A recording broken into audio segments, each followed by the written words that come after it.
can do that. So that would be the first part of a president's address. We would talk to the youngsters in India and say to them, we want you to be partners in this revolution. We want to change the Indian banking system so you can have access to it. And we believe in you, we trust in you, and we believe you can take on the Chinese. That's the first part. The second part would be about participation. We have done a caste census in Telangana, and what we have found is shocking. Almost 90% of Telangana is either Dalit, Adivasi, backward, or minority. Almost 90%. And I am convinced that that is the story across the country. I am absolutely convinced that the OBC population of this country is not one less than 50%, possibly 55%. 16% are Dalits, 9% are Adivasis, 15% are minorities. Last budget, there was a photograph. You remember the photograph? Of course. वो मक्खन बांटने वाली, हलवा बांटने वाली photo. मैं हैरान हो गया कि इस बार फोटो ही हटा दी. हलवा खिलाया मगर दिखाया नहीं किसको खिला रहे. तो at the center of any new development paradigm for this country, which runs parallel with the production paradigm I spoke of, which works together with the production paradigm I spoke of, is the participation of lower castes, OBCs, Dalits, Adivasis in the wealth of this country. If we look at the largest corporates in this country, they're all owned. None of them are owned by OBCs. None of them are owned by Dalits. None of them are owned by tribals. If we look at the biggest media companies that support the Prime Minister, every day we see the Prime Minister's pleasant face, smiling face on these media. None of them are owned by OBCs. None of them are owned by Dalits. None of them are owned by Adivasis.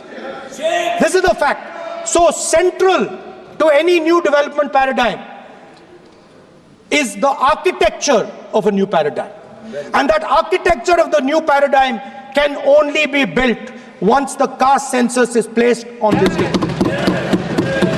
Because once the caste census is placed on the table, we will know exactly how much of this country's wealth, how much of this country's power, how many of this country's institutions are owned by 90% of this country. There are OBC MPs in the BJP. There are OBC MPs in the BJP. There are Dalit MPs in the BJP. There are Adivasi MPs in the BJP.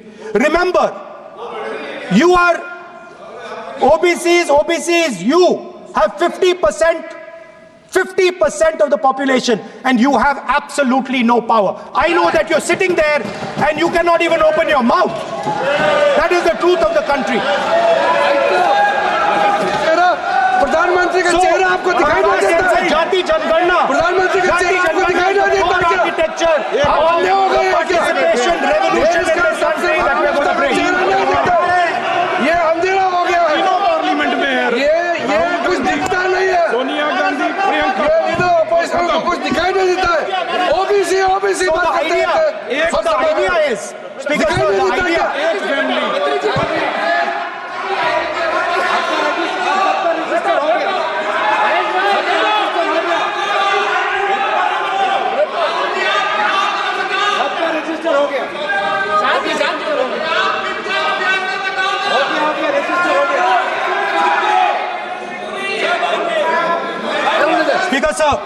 Speaker sir, so the idea is, on one side, allow India and the Indian youngsters to participate in the coming mobility revolution.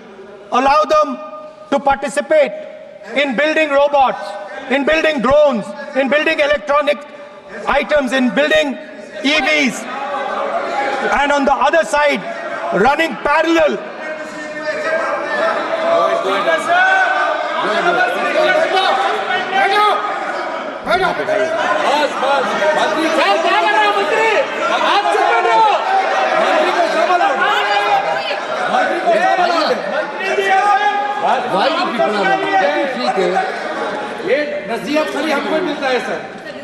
मैंने उनको ही मना the country, किया, Speaker sir. ऐसा नहीं है। आप So- भी बहुत डिस्टर्बेंस करते हैं। Okay, Speaker sir, so parallel ideas. One idea, participate in the mobility revolution. Whether you're thinking of economy, weapons, production, healthcare, India should participate in this revolution. India should become the master of the electric motor, master of the battery, master of optics, and master of AI applied on top of that production system. Now imagine the power of AI when we apply it to the caste census. You imagine what we will do with AI and what we will do with the social revolution in this country when we start to apply AI on the data that we get from the caste census. So we are going to run a parallel track. On one side, participation, revolutionizing the participation of Dalits, OBCs, Adivasis in the ruling of this country, in the institutions of this country, in distribution of wealth of this country. And on the other side, parallel track, challenge the Chinese and participate in the revolution and defeat the Chinese in electric motors, batteries, solar panels, and wind. So that is the first two parts of any presidential election address that any India Gathbandhan leader would give you. The final, of course, we go back to the Constitution. This, our favorite, just like the production system is a weapon, just like Jati Jangarna is a weapon of transformation, this is what the entire architecture is built on. I remember before the elections, all of you were saying 400 par, and you were saying you would change this. And then I was glad to see that the Prime Minister walked in and then was forced to bow his head in front of the Constitution. It was a moment of pride for all Congress people that we had explained to the Prime Minister and to the whole country that no force will dare touch this. I know that the RSS has never accepted this. Mohan Bhagwatji has said that India didn't get independence in 1947. He has said that this constitution is meaningless. I know that that is at your heart. We will never let your dream come true. This constitution is going to rule India always. Now, एक minute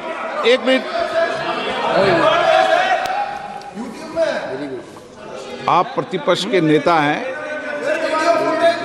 मेरा आपसे आग्रह है कि जो विषय आप रखें वह तथ्यों पर आधार पर रखें, उचित होगा। मैंने आपको पहले भी कहा, और जो सदन के सदस्य नहीं हैं उनकी चर्चा न करें। सर बताता हूँ, सर मोहन भागवत आप ने नियम प्रक्रियाओं की पालन करें, आपसे अपेक्षा। सर मोहन भागवत जी ने स्टेटमेंट दिया। मोहन भागवत का sir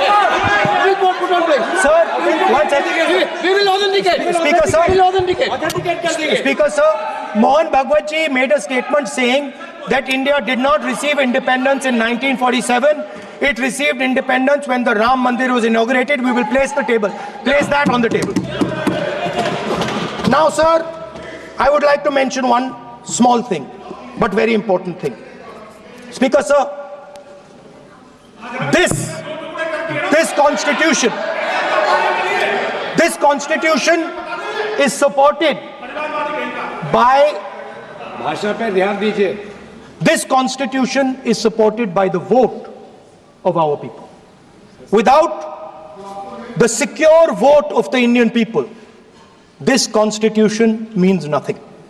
Now I want to bring to the notice of this House some data, some information about the Maharashtra election. Very simple stuff. Speaker, sir, between the Lok Sabha election, which the India Alliance won, and the Vidhan Sabha election, the voting population of Himachal Pradesh was added to the voting roll of Maharashtra. Meaning the entire population of Himachal Pradesh was added to the voter rolls of Maharashtra. Please understand what I am saying. In Lok Sabha, the difference between Lok Sabha and Vidhan Sabha was the population of Himachal. The entire population. What? Almost 70 lakh new voters suddenly arrived between Lok Sabha and Vidhan Sabha. Now, the most interesting part, and the Prime Minister is not looking at me. The most interesting part, सुन रहा है मजबूरी है आप the तर्क most पे बात कर रहे हैं interesting part, तर्क पे सब सुनेंगे देख नहीं रहे तर्क पे बात करो मुंह नीचे कर लिया suddenly. The most interesting part is,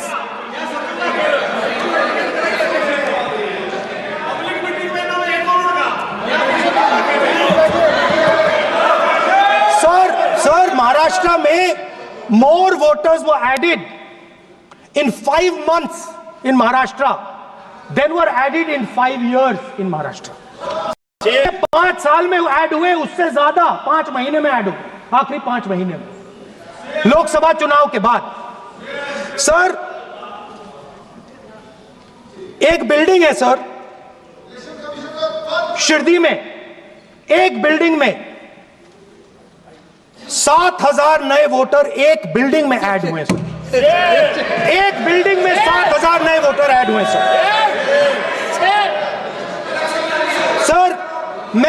मैं कोई आरोप नहीं लगा रहा हूं, मैं सिर्फ ये कह रहा हूं सर कि ये इसमें कुछ ना कुछ प्रॉब्लमैटिक है कि हिमाचल प्रदेश जितने बड़े वोटर्स लोकसभा के बाद जादू से आ जाते हैं. अब हम क्या कह रहे हैं, हमने इलेक्शन कमीशन से रिपीटेडली कहा है कि हम आरोप नहीं लगा रहे हैं, आप एक काम कीजिए, हमें लोकसभा की वोटर लिस्ट दे दीजिए, नेम एड्रेस और इलेक्ट्रॉनिकली दीजिए, और विधानसभा नहीं है. नहीं सर, नहीं. स्पीकर सर वो सब वेबसाइट पे रहती है, सब जानते हैं, कभी भी कोई निकाल सकता है. स्पीकर सर, मैं समझा देता हूं सर. स्पीकर सर, वो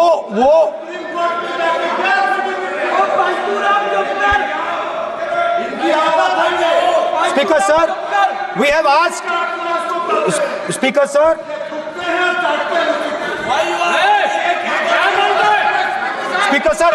we are asking this question. Speaker sir, population of Himachal Pradesh. Please. Population of Himachal Pradesh has voted. Extra has voted in Maharashtra. We are saying to the Election Commission, please give us the names and addresses and polling booths of all the workers in the Lok Sabha and all the workers in the Vidhan Sabha, so we can calculate who these new workers are, who these new voters are. Interestingly, the new voters are mostly in the constituencies that the BJP has swept. Please understand. The new voters have been added mostly in the constituencies where BJP has swept. I am still not making an allegation. I am saying on the floor of the House that the Election Commission has to give the data of the Maharashtra elections to the Congress Party, to the Shiv Sena and to the NCP, so that we can see exactly where these voters have been added, who has been subtracted, who has been added, where they have been added. This is not a irresponsible request. This is a very simple request for them to fulfill. The reason I am saying this, sir, is because the rules have been changed. This is not just said in isolation. Speaker, sir, the election commissioner used to be chosen by the Prime Minister, Leader of Opposition, and the Chief Justice. Sir, the Chief Justice was removed from that committee. Why? Why? This is a question, sir. This is a question to the Prime Minister. Why was the Chief Justice removed from the committee? Now, in a few days, I'm going to go to the meeting. I'm going to go to the meeting. There's going to be Mr. Amit Shah and Mr. Modi ji. And there's going to be me. 2-1. Why am I even going to the meeting? What is the purpose of me going to the meeting? I'm only going to the meeting to certify what Modi ji and Amit Shah ji are going to say. Right? Whereas if the Chief Justice was there, there could be a discussion. Chief Justice and Leader of Opposition could say, no, we don't agree. So, there seems to be a calculated strategy. Now, just prior to the Lok Sabha, the election commissioner was changed and 2 new election commissioners were placed. Yes. We know that the election dates were changed. Yes. We know that the elections were postponed. These are facts. These are not things I am inventing. So, in order to safeguard this constitution, the entire opposition requests the data for the Maharashtra election. We request the data and the electoral voter list for Lok Sabha and the corresponding list for Vidhan Sabha. And I am very confident that the election commission will not give us this information. Speaker, sir, that is broadly. So the third element of our president's address would be a determined defense of India's institutions, of our democratic system, and a re-look at our entire democratic framework, and the looking again at all the institutions that have been taken away from the people of India. So those would be the type of things that we would say in a presidential address. I'd like to finally say one thing. In the last, थोड़ा बढ़ा देता हूँ. अब मैं थोड़ा और खींचूंगा. अब और खींचूंगा थोड़ा. अब और खींचूंगा. So in the last, there is a background, a philosophical background to what I am saying. Essentially, what I am saying to the youngsters of India and to this house is that instead of focusing on multiple things, instead of telling us a laundry list, give us a strategy, give us a vision, make it clear, right? Now, there is a philosophical basis to this. There is even a deep philosophical basis to this. I showed you the picture of Shivji, which you didn't allow me to show. I showed that picture for a reason. What does that picture tell us? If you look at that picture carefully, it tells us focus carefully. Do not get distracted. Do not look here and there. Do the job at hand. So there is a philosophical basis to the speech I have given. I have not told the House and the country that we will do this, and this. This is the philosophy of Shivji. Say what you have to say, but be clear that you're going to do that one thing and don't do 56, 70 different things. So there is a link between our philosophical tradition, our religious tradition, and what I'm saying. And that is what India needs to do. India needs to connect the past, the values of the past. You talk about Sardar Patel ji, but you destroy Sardar Patel ji's values every day. You talk about Ambedkar ji, you destroy his values every day. You talk about Nehru ji. No, you don't talk about Nehru ji.